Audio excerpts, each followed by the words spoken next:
Hello friends, this is Yuam. Today I'm sharing an update of my 80-20 raw vegan diet.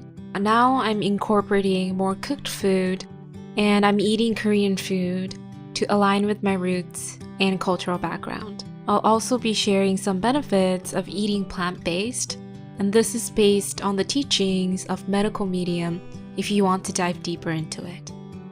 If you're currently struggling with making changes to your diet, I'll talk more about how to transition in the future.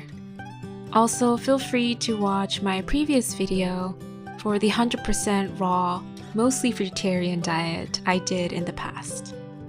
Most of you already know that I'm very flexible, so I don't guilt trap anybody for cheating, for having cravings, or being imperfect throughout the practice.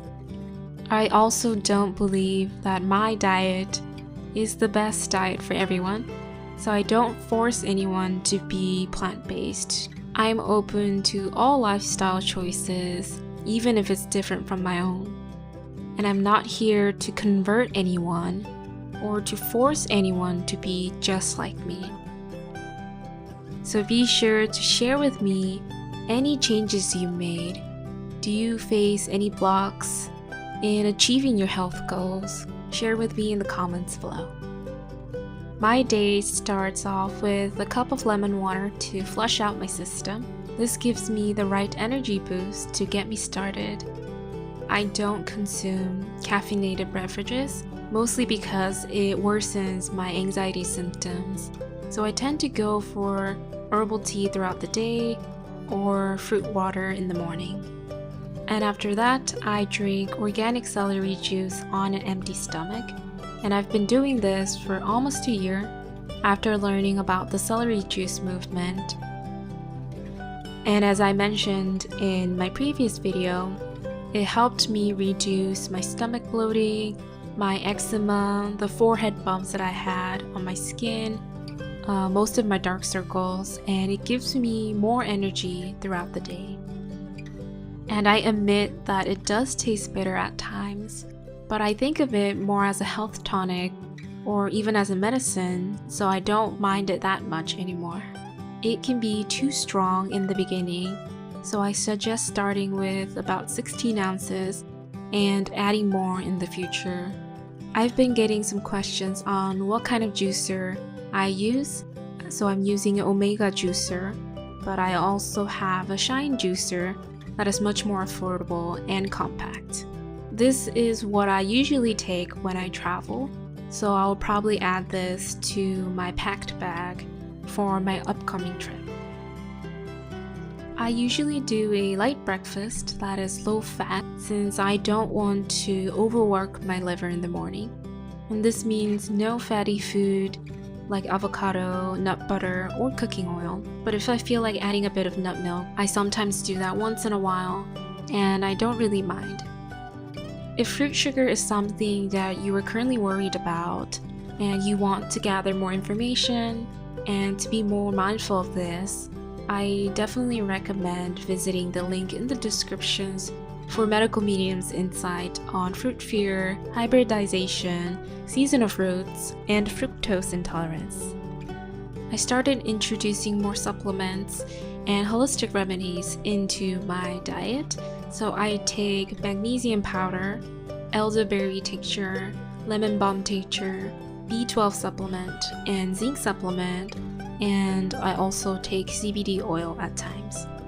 The B12 supplement and zinc are the only ones that I take on a daily basis. So this one is from Vimergy, and I received this as a free gift after I asked to try it out, and I've been taking it sublingually or adding it to my water, and it's very convenient. It's important for me to add nourishing food and supplements, but it's also crucial to let go of the toxic food that no longer contributes to my well-being and health. And some of them include caffeine, as I mentioned before, gluten, inflammatory oil like canola oil, corn oil, or grapeseed oil, and also soy, MSG, and any animal products. So I snack at least once a day to keep my blood sugar level balanced. And in the past, I used to feel sweaty and was dizzy and lightheaded when I skipped my meals and when I worked for long hours without properly hydrating myself. And now, since I'm keeping it consistent and I'm eating nourishing food as much as possible, I'm able to avoid crashing or avoid feeling like I have no energy to go about my day.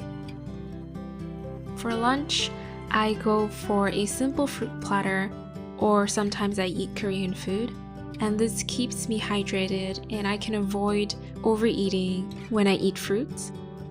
For me, I no longer seek a one-size-fits-all solution for my health, which I believe only treats what's on the surface level. And I believe that food can really take a big role in the state of my mind, body, and emotions. So it's important for me to approach my health in a holistic and gentle way. And I used to think that just going vegan would solve all my problems. But what matters most is supporting my mind, body, and inner self through consistent commitment throughout the entire process of healing. Because a vegan diet doesn't really mean that I am healthy and wholesome. So I incorporate other practices like exercise, traditional Chinese medicine, also yoga. Getting good quality sleep is also important, and going to nature for negative ions so that I can avoid being stressed out. For me, being healthy also means understanding my body's needs, my emotional needs, and doing my best to support myself through self-care and self-improvement. I do love going for seasonal ingredients and ingredients that are grown in my homeland, since it's much more compatible for my own body. But these things are sometimes not readily available, so I simply make do with my community garden, and I source dried wild plants harvested from the mountains of Korea. So I'm incorporating more cooked food, mainly Korean dishes, to reconnect with my roots, and to also add warm energy food instead of the usual cold energy food like tropical fruits that I've been eating.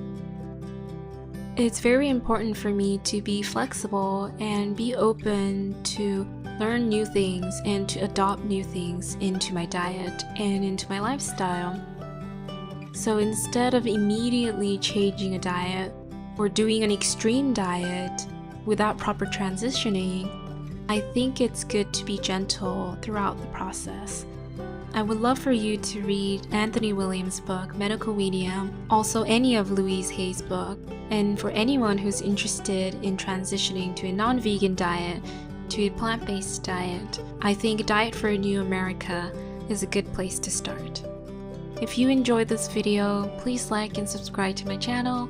Thanks again for being here, my friends, and I hope to see you again soon.